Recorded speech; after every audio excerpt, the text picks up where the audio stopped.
On investment is don't lose. And the second rule on investment is don't forget the first rule, and that's all the rules there are. I mean, if you buy things for far below what they're worth, and you buy a group of them, you basically don't lose money. Warren, what do you consider the most important quality for an investment manager? It's a temperamental quality, not an intellectual quality. You don't need tons of IQ in this business. I mean, you have to have enough IQ to get from here to downtown Omaha, but you do not have to be able to play three-dimensional chess or be in the top leagues in terms of bridge playing or something of the sort. You need a stable personality. You need a temperament that neither derives great pleasure from being with the crowd or against the crowd, because this is not a business where you take polls. It's a business where you think. And Ben Graham would say that you're not right or wrong because 1,000 people agree with you. And you're not right or wrong because 1,000 people disagree with you. You're right because your facts and your reasoning are right. Warren, what do you do that's different than 90% of the money managers who are in the market? Certainly most of the professional investors focus on what the stock is likely to do in the next year or two, and they have all kinds of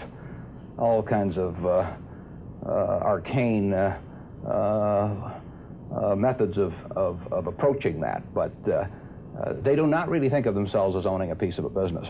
The real test of whether you're investing from a value standpoint or not is whether you care whether the stock market is open tomorrow. If you're making a good investment in a security, it shouldn't bother you if they close down the stock market for 5 years. All the ticker tells me is the price.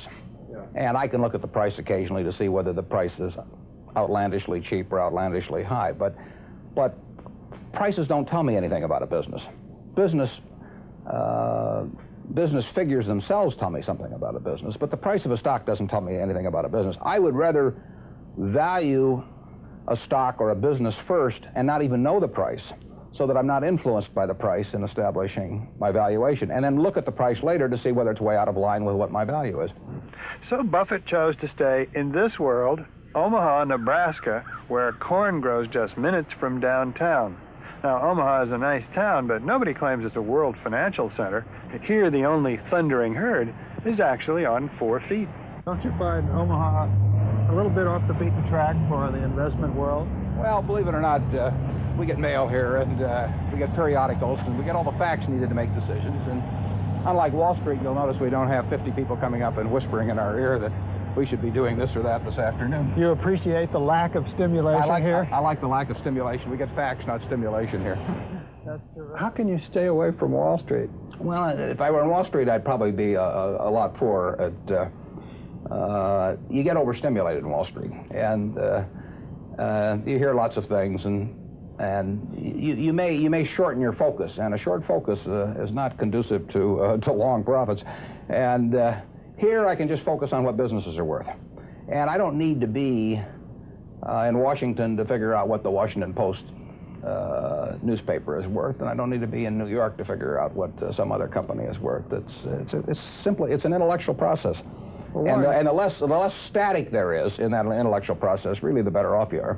What is the intellectual process? The intellectual process is defining your area of competence in valuing businesses, and then within that area of competence, finding whatever sells at the cheapest price in relation to value.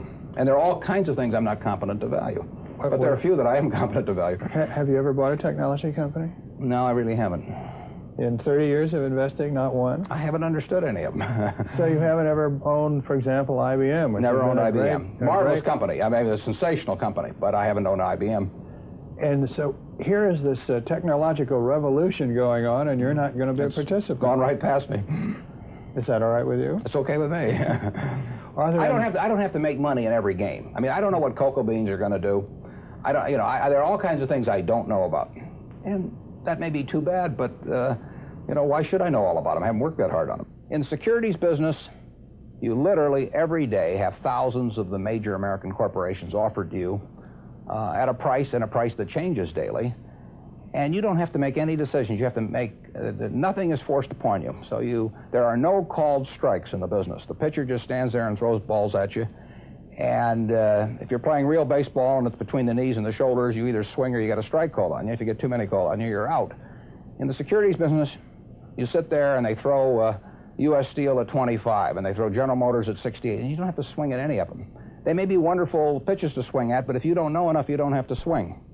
And you can sit there and watch thousands of pitches, and finally you get one right there where you want it, something that you understand, and then you swing. And so you might not swing for 6 months. You might not swing for 2 years. Isn't that boring? It would bore most people, and certainly boredom is a problem with most professional money managers. If they try to sit out an inning or two, not only do they get somewhat antsy, but their clients start yelling, "Swing, you bum!" From the stands, and that's very tough for people to do. Warren, your approach seems so simple. Why doesn't everybody do it? Well, I think partly because it is so simple. That the academics, for example, focus on all kinds of variables. Partly because by academics you mean professors of right, finance? The data's there. In business school? Sure, and the data's there. So they focus on whether if you buy stocks on Tuesday and sell them on Friday, you're better off, or if you buy them in election years and sell them in other years, you're better off, or if you buy small companies. There are all these variables because the data are there, and they've learned how to manipulate data. And as a friend of mine says, to a man with a hammer, everything looks like a nail. And once you have these skills, you just are dying to utilize them in some way, but they aren't important.